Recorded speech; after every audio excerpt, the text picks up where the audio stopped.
En ja, hier liggen ook aansluitingen. Het zou gewoon heel erg fijn zijn als iemand weet, heb ik dat liever daarboven. Dat zit voor de chauffeur veel makkelijker. Want als we naar hier kijken, dit is waar zeg maar de slijtageplekken zitten van het voertuig. Daar kan reclame op, hè? Dus bedrijven die ons sponsoren, daar kunnen wij een deal mee maken zodat hun naam op de bus komt. Ondanks dat ik een rotrijkel aan me heb om daarom te vragen, doe ik het toch. Goeiemiddags YouTubers. 18 maart 2023 en waar zijn wij? Wij zijn bij de bus. Wederom. Nou had ik al van iemand een e-mailtje gekregen op info@doubledeckerbus.org en die geloofde het niet helemaal hoe wij met de bus bezig waren. Ja, er lopen allemaal mensen voorbij, hartstikke leuk. Want die dacht dat we de boel aan het flessen waren met de bus. Nou, dus ik heb zoiets van, kijk, als je dan hier kijkt, dan hebben wij een bus, zie je? Dit is de bus. Dit is eigenlijk het model wat we hebben. Lijkt sprekend op de bus. Die zetten wij tegen een greenscreen aan. En dan, we hebben gekeken naar Honey, I Shrunk the Kids. En dan maken we onszelf heel klein. En dan doen we net alsof we voor een bus staan. Mensen. Zo. Ik zet de bus weer in de bus. Techniek, hè. Je kan ook gewoon niet zien hoe we dat doen. Maar goed. Nou we toch in die kleine bus zitten,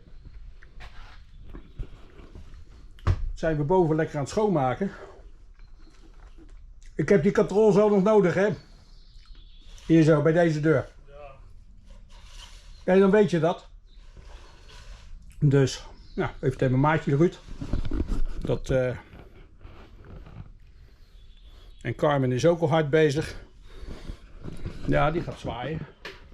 We zijn nu druk bezig met schoonmaak. En het blijkt dus dat wij dachten dat de bovenkant, boven. Oh god, dan moet ik weer naar boven. Het blijkt dus dat boven alles, we dachten dat alles grijs was. Maar na wat schoonmaakwerkzaamheden hier zo, blijkt dat het wit is. Aardig verschil wat we hierboven hebben. Zoals jullie hier zien, staan hier al 2 wandjes. Want dit hier, als we even naar voren kijken, dit wordt 1 ruimte, althans dat is al 1 ruimte, waarin we voorin zou ik eerst stoelen maken die we konden draaien, dat mensen ook tijdens de rit zeg maar bovenin konden zitten. En daar zijn we van afgestapt. En ik zal uitleggen waarom. Degene die alleen maar boven kunnen zitten, dat is feitelijk mensen die meereizen die geen handicap hebben. Of in ieder geval mensen die de trap op kunnen. En ik ga ervan uit dat als we met gehandicapt op stap gaan, dat ze door beneden moeten zijn tijdens het rijden. En buiten adem weer. Ja, ik ben er weer. Ik had even een brain fart. Het probleem is, ze willen dat wij hierboven, als de mensen boven mee vervoerd worden tijdens de rit, dat er noodluiken in komen. En om je eerlijk de waarheid te zeggen, heb ik daar helemaal geen zin in. Het kan wel, maar ik heb er geen zin in. Het is duur, een hoop werk. En de noodluiken moeten geïntegreerd worden in het dak. En het dak is al zo laag. Want ze mogen niet uitsteken, want we komen anders weer boven die 4 meter uit. Dus dat kan helemaal niet. Op het moment dat er niemand boven mee vervoerd wordt, althans tijdens de rit, dus geen stoelen met gordels bovenin, en beneden plaatsen we een mooi bordje beneden aan de trap, verboden zich boven te begeven tijdens de rit, dan hoeven er ook geen veiligheidsmaatregelen erin gebouwd te worden voor mensen die bovenin vervoerd worden. Zo simpel is dat. Dus, wat gaan we hier doen?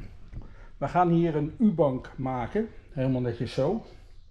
Met een tafel in het midden die zeg maar alle kanten op kan. Dus kan swingen dat je alle kanten op kan halen. En we gaan hier een frame maken. En dan gaat hier zeg maar een televisie komen. Zodat de mensen hier lekker op de bank tv kunnen kijken. Of desnoods dat je de computer erop aan sluit. En dan kan je hem ook als scherm gebruiken om lekker achter de computer te gaan werken. Nou, dan gaan we hier moeten we kijken aan welke kanten een bunkbed en kast te bouwen. Zodat de dingen mee kunnen. Er komt ook nog, ik denk hier twee bedden achter elkaar. Dat gaat makkelijk. En kijken of dat het interessant is om nog opklapbaar bunkbed ergens te maken. Maar dat gaan we nog bekijken. Er komt hier voor kastruimte, er komt een tafel met een soort listenet. Hier zo, dat je de tafel kan laten zakken, dat daar eventueel ook nog iemand kan slapen. En we kunnen zelfs hier een bed maken, of 2, die je uitschuift. Dat je een 2-persoonsbed ervan gaat maken. Maar dat wordt allemaal nog even een kwestie van meten. En dus daar gaan we even mee aan het werk. Nou, het is vandaag een bijzonder warme dag. Dus dat is lekker. En we zijn zo lekker een beetje bezig. Deze week wordt er niet gelast en dat soort dingen. Dat is waarschijnlijk volgende week weer. Mensen hebben allemaal even wat anders te doen. En dat geeft niet, want dan kunnen we rustig gaan werken om de boel een beetje schoon te maken. Een beetje te ontvetten. Want dat scheelt eigenlijk allemaal weer met de voorbereidingen voor het spuiten. Want de bus is gewoon vuil van binnen. Maar dat mag ook wel. Het ding is 15 jaar oud. Goed. Hiervoor heb ik alle kunststof hier is eraf gehaald. En dat is ook al ter voorbereiding van het spuiten. Want dat ding moet ook aan de onderkant helemaal gespoten worden. En dan kom je bijna niet tussen om te spuiten. En dan is het vanaf de straatkant niet mooi. Dus we hebben die eraf gehaald. En die ligt daar in de bus. Zodat die dadelijk schoongemaakt kan worden. Geschuurd kan worden. Geprimerd kan worden. En apart gespoten kan worden. Dus dat zijn lekkere dingen. Goed. We hebben hier ook nog alle bedrading die hier hangt. Moet allemaal nog teruggevoerd worden. Voordat we ook maar iets kunnen gaan doen. Ik heb even een interessante vraag. Voor misschien buschauffeurs. Die bij de BVG werken of hebben gewerkt. Hoe dat zit. Of ja, niet de chauffeur zelf misschien. Maar waarschijnlijk technici. Die aan deze bussen gewerkt hebben. Hoe het zit met. Want je kan kijken, ik heb hier een prachtig mooi gebeuren allemaal. Hier bovenin zit dat blauwe, is de kanaansluiting, dat werkt.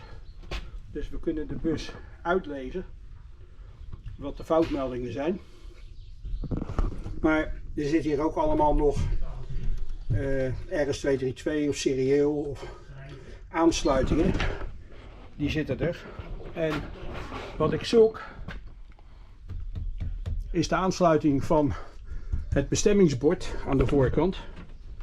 En hoe we hier bijvoorbeeld informatie op kunnen zetten. En de klok met, en dat is van het merk Gorba.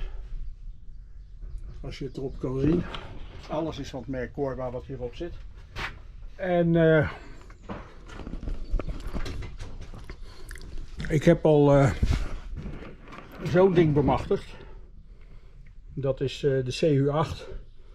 En dat is een simpele versie van de CU5. Maar zou genoeg kunnen zijn om dat bord te gaan programmeren.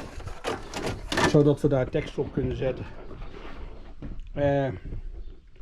Nou, zoals jullie hier zien, is hier een slachtfeest geweest om alles eruit te halen. Hier zijn alle bedradingen door. En dat hebben ze gewoon afgeknipt. Hier draadjes, maar we hebben hier ook ontzettend veel. Dit zijn zekeringen, dingen die gewoon losgehaald zijn. En overal staat wel benaming op, of nummers staan erop. En ja, hier liggen ook aansluitingen. Het zou gewoon heel erg fijn zijn als iemand weet waar dat allemaal voor is. Want dan kunnen we het of heraansluiten, of als het helemaal niet meer gebruikt gaat worden, zou het er voorzichtig uit kunnen gaan halen. We hebben hier allerlei relais. En er zit namelijk een storing in dat hij problemen heeft met communiceren met deze jongens. En hier zitten er twee in. En ik kan zien dat er een beetje stof op zit op die boys. Ik heb alle connectoren al losgehaald. Ik zal het even zo laten zien. Dus van Siemens VDO Automatief AG. En bouwjaar is december 2006, zie ik zo op zo mooi. Met hier een QR-code. Ik weet niet of dat u hem scherp houdt. Maar, en hier, deze is ook van de 11e maand 2006. De ZR2 en de MUX. In de MUX zit de multiplier. Daar zit een foutmelding in. Dat hij geen communicatie heeft. En dat kan zijn omdat er ontzettend veel uitgeslacht is uit dat ding. En kan ook iets anders zijn. Maar die foutmeldingen wil ik er graag uit hebben. Dus als er iemand verstand van hebt, laat het alsjeblieft hieronder weten. Of stuur even een berichtje naar info@doubledeckerbus.org. En het betreft hier een MAN. Hier staat het chassisnummer. Een MAN 39 en de chassisnummer is 0111. Dus dit was de 111e A39 die de fabriek uitkwam. Dus ja, dat is leuk. Vind ik wel. 3 eentjes. Ja, doe me een beetje aan mijn geboorte. Ik ben van 11/1. Dus 11 januari. Dus ja. Allemaal van die kleine dingetjes. Maakt geen bal uit. Betekent niks. Maar ik vind het leuk. Nou. Dat was een beetje zo hier beneden op dit moment. En ik ben druk bezig met allerlei dingen hier in orde maken. Ik heb dat rubber hier zo, dat lag helemaal op de grond. Dus dat heb ik er weer op gemonteerd. Ik moet hem alleen hier nog vastmaken, maar ik kom daar heel moeilijk bij. En deze kast die hier zit, die gaat eruit. En ik wil binnenkort naar Keulen. En ik zal hier zo een plaatje laten zien. Het kan ook hier zijn, hier. Aan deze twee plak ik even een plaatje wat ik wel wil hebben. Maar dat zijn van die kasten waar je dus schuin, diagonaal de radio in kan doen. Dat ding van de Gorba om te programmeren. De tachograaf, want die zit nu helemaal hieronder. En behalve dat ik met mijn stijve been continu tegen de knoppen van de tachograaf en van de vorming aankom, heb ik dat liever daarboven. Dat zit voor de chauffeur veel makkelijker. Er zit een bedrijf die, ja, dat noemen ze slachten daar zo, slachtvest. Dus daar worden dit soort bussen, althans de enkeldekkers zie je vaak, die worden uit elkaar gehaald. En die hebben daar magazijnen vol met troep. Ik bedoel, met hele duurzame spullen. Want als we naar hier kijken, dit is waar zeg maar de slijtageplekken zitten van het voertuig. Maar ja, hier hebben natuurlijk ooit 3 knoppen gezeten. Deze knoppen zijn helemaal versleten. Hier staat een kinderwagen op om de deur open te houden. Hiermee kan je de bus omhoog doen en laten zakken. En deze, als je die naar beneden doet, dan sluiten de deuren weer automatisch als ze geen beweging zien. Nou, deze knop is het minst gebruikt, want die zorgen dat de voordeur of de rechterkant open blijft of de linkerkant. Deze is voor de achterdeuren om te open te sluiten. En je ziet hier de DN. Dit moet een R voorstellen, maar voor mij is deze knop ook gewoon een N geweest. Maar dit is drive, neutral en reverse. De voordeuren worden met deze jongen gedaan. Nou, eigenlijk wil ik dat allemaal gaan vervangen naar iets nieuws. Althans, nieuwer. Dat het er gewoon ook voor de chauffeur leuk wordt om in die bus te rijden. En niet dat je het idee hebt dat het ding helemaal afgetrapt is.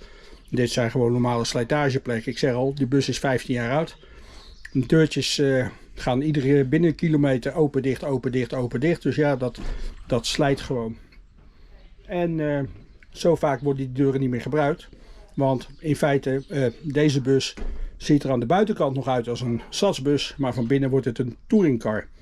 Dus ja, camouflage. Dus ja, zo zijn we hier lekker bezig.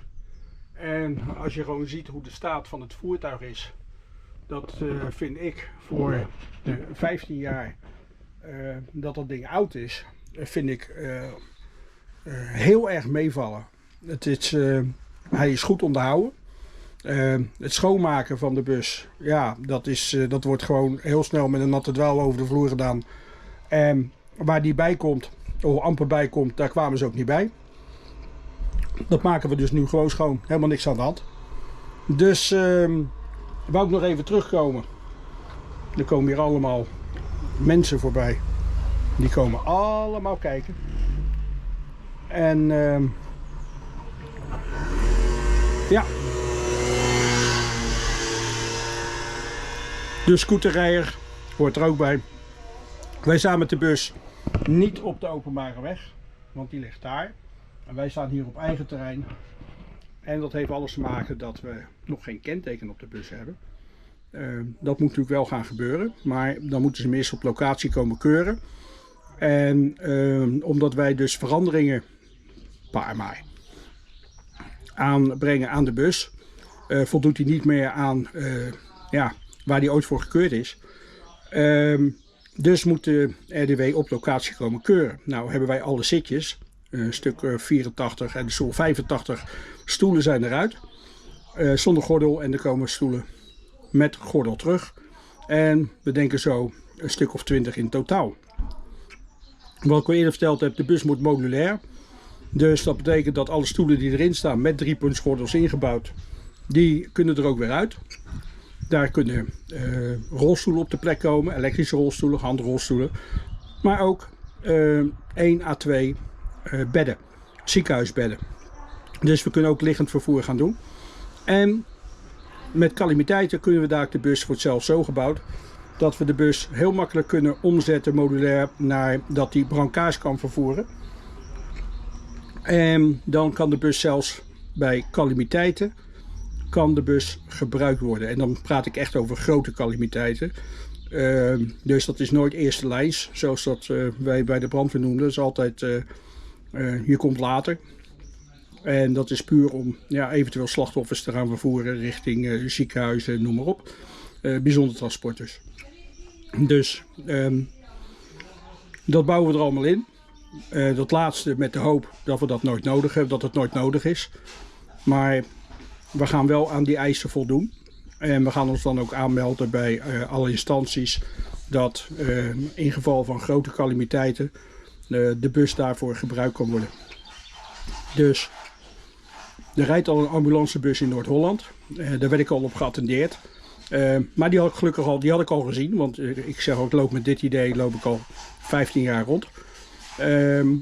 Nou ja, reed 15 jaar rond. Lopen doe ik pas sinds kort weer. Sinds een paar jaar. En dus al die plannen zijn al uitgewerkt. En we gaan gewoon verder. Dus ik zag van de week kwamen leuke filmpjes op YouTube, Facebook voorbij. Van de Wens Ulance. Dus leuk om naar te kijken. Leuk hoe die mensen ook bezig zijn met een omgebouwde ambulance voor dat vervoer. Dat is feitelijk wat wij ook gaan doen. Alleen niet met een ambulance, maar met een kambulance. Kruising tussen een kampeerwagen en een ambulance. En dat is, bij ons kan je erin kamperen.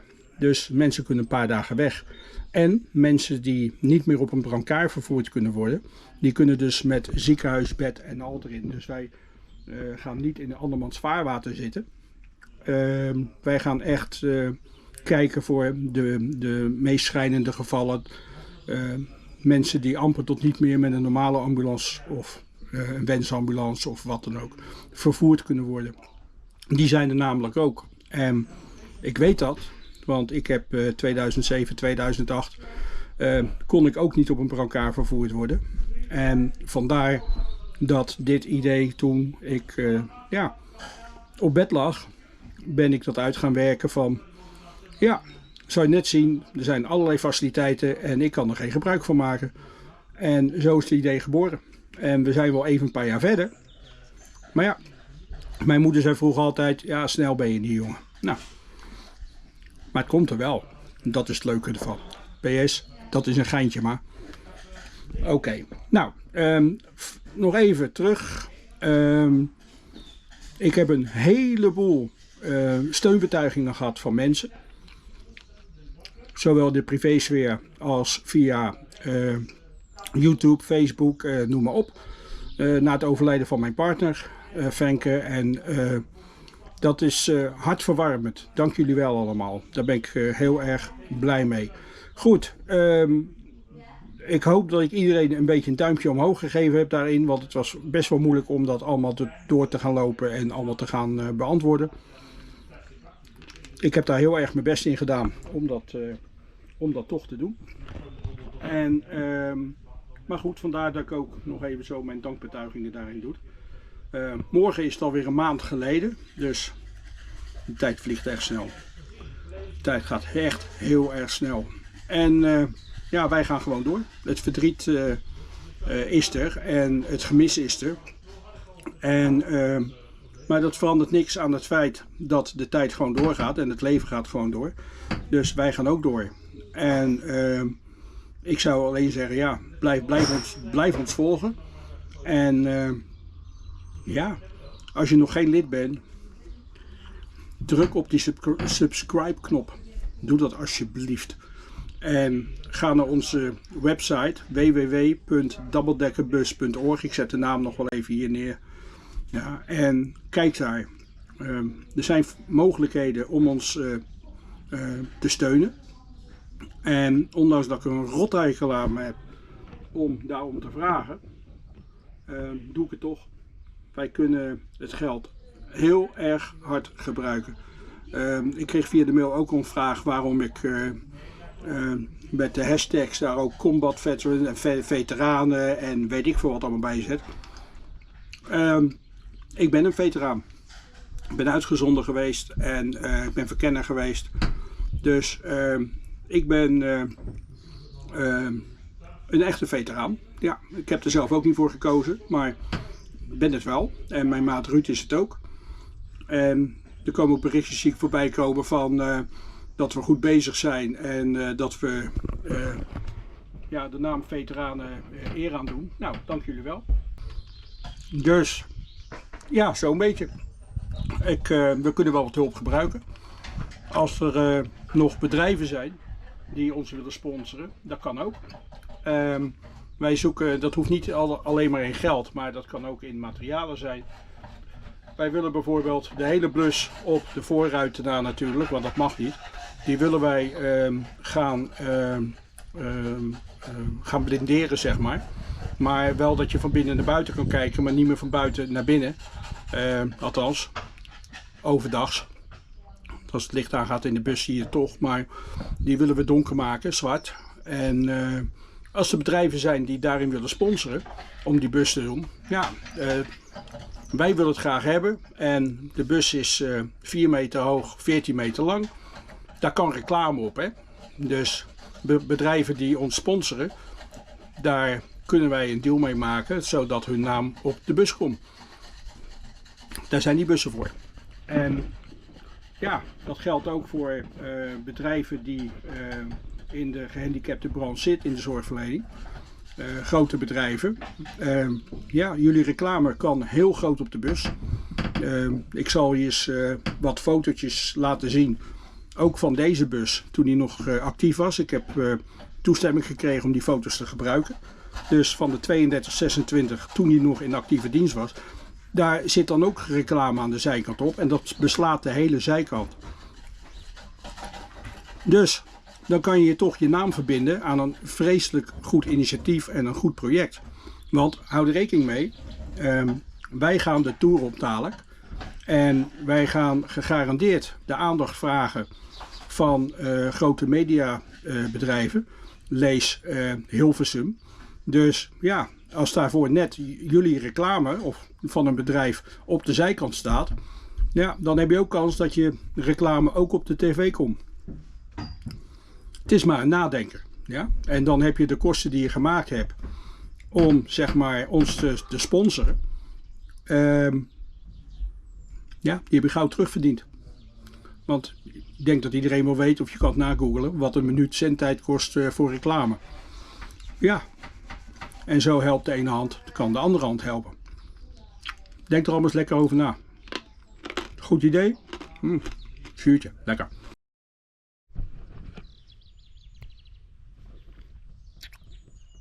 Hele goede middag, YouTubers.